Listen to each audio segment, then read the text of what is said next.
So, Charlotte, I like to think you're used to crowds like this now, am I right? Yep, I think after over the last 4 or 5 years, my life has changed. I was an absolute nervous wreck having to do any public speaking. I was terrible. I really, really hated it. I got so nervous, and people were like, "What do you get nervous about?" And I'm like, "Well, I've never done it before, so like having to speak in front of people was terrifying, and I literally used to forget what someone had even asked me, so it was that bad. It was terrible. So you can imagine when I got the invite to go to Buckingham Palace, and I've done Sportswoman of the Year, and standing on stage, I was thinking, please don't have one of those moments where you completely forget what you've got to say. So no, but now I'm much better. You're used to it now. I was going to say, you couldn't remember all those ridiculous dressage tests with all those complex movements, but you're like, what did she just ask me? That's Exactly. a bit more difficult. Yeah. So do you actually enjoy it now, speaking to crowds? Because you're such an inspiration to so many people here. Like, we've got so many young people in the audience as well, and that must feel amazing to get the opportunity to speak to people like that. Absolutely. I get so overwhelmed, and I feel so privileged that, you know, I've inspired so many people, and people look up to me. I'm just me, so I don't look at myself as anybody special, but people see me and then they start crying, or that, you know, they want to touch me or hug me, and I'm like, oh my god, like to me it's really strange. It is. It's so surreal for me that people are like that, but I feel very humble that people are like that towards me. And do you find when people do meet you, are they asking you questions about yourself, or do they want to know all about Valegro, or is it a bit of both? A bit of both, but obviously I think Valegro is the real star in all of it, and you know, people always ask how he is, so that's really lovely as well. And how do you feel now? Obviously he's retired. Are you missing going out competing on him?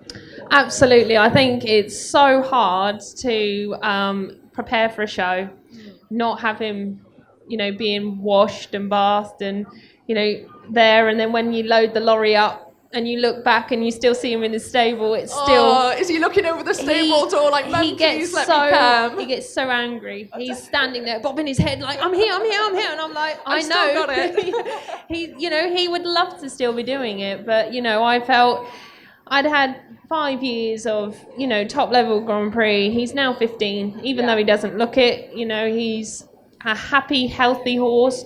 And what I didn't want to do is, have to retire him because he was injured or he could no longer enjoy what he does. And, you know, for me, I don't compete him, but I still get to ride him and, you know, do things on him, which for me is just as special because he's still in my life.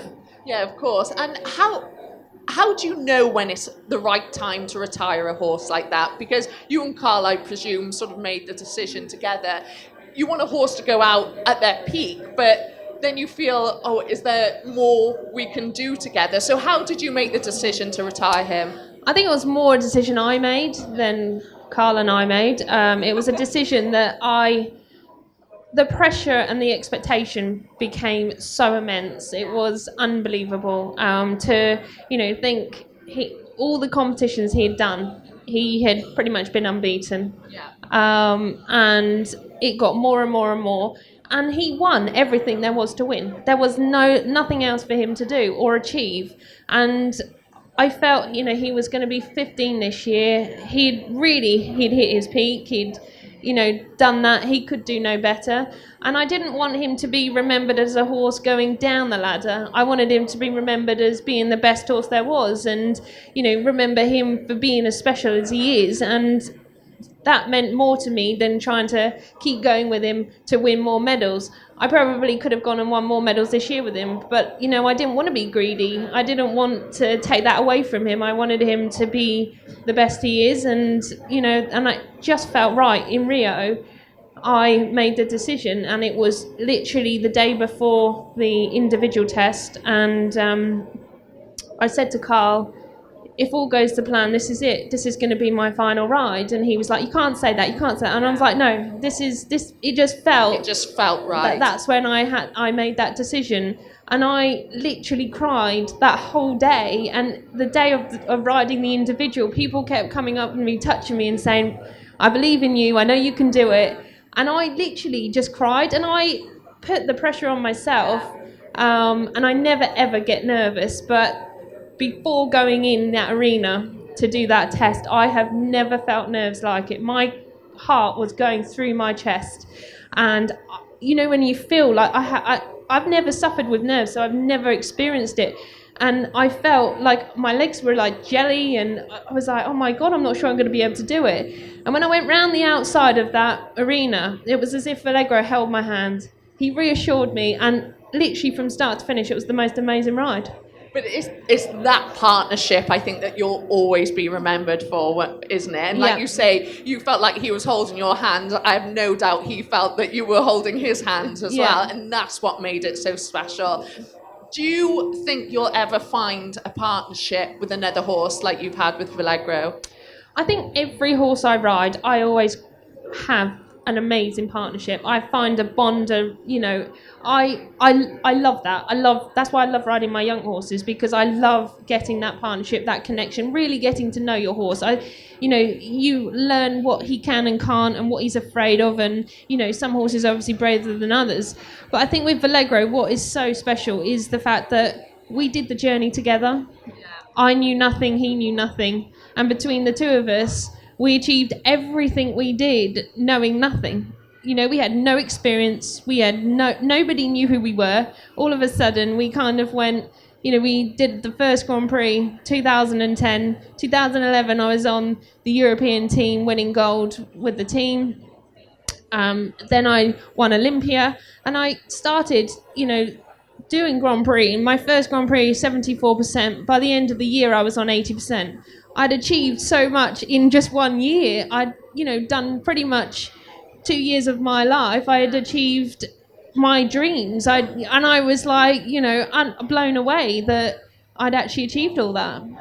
And is it lovely now that you say you still ride him now, even though you're not competing him? And do you feel like it's lovely to just be able to enjoy him now? What sort of things are you doing with him? I've always enjoyed him. I mean, he's always the horse that, you know, you ride him and he puts a smile on your face. And he really is. Carl always said, you know, he's a professor of dressage, and he truly is. I mean, I just love getting on him, and I still, you know, occasionally have a little play, and he's just brilliant. I just absolutely love that horse to bits. And we've had a few people down our yard, and, you know, they've had a go on him. So the girls now get at the yard that ride for us, they also sit on him and ride him. And try not to fall off the back, I imagine, with that trot. It's so funny because he's so sensitive. He's a really hot horse. So they ask for a flying change, and they're like, 1 minute they're, you know, in the middle of the arena, next they're on the other side. So, I mean, you know, the slightest, it's very, like, small aids, but people don't realise, you know, when you watch me ride him, how sensitive he is. The best thing is that Carl, obviously everyone knows he's a genius, but there's one thing that, you know, always I loved Valegro for, was the fact that Carl can normally get on any horse and do anything. And obviously Valegro, Carl's stirrup length is 6 holes longer than mine, so his legs hit much lower than where my leg sits.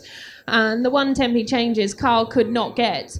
And it frustrated him to high heaven that he could not get these one-time changes. But I get on, and Blueberry does them straight away, and Carl got on, and he just said no. So I loved it. I was going to say, did you love that? It's the one thing I've been able to do that Carl hasn't. So I'm like, yes. And I bet you never let him forget it either, do you? No, absolutely. Oh, no, of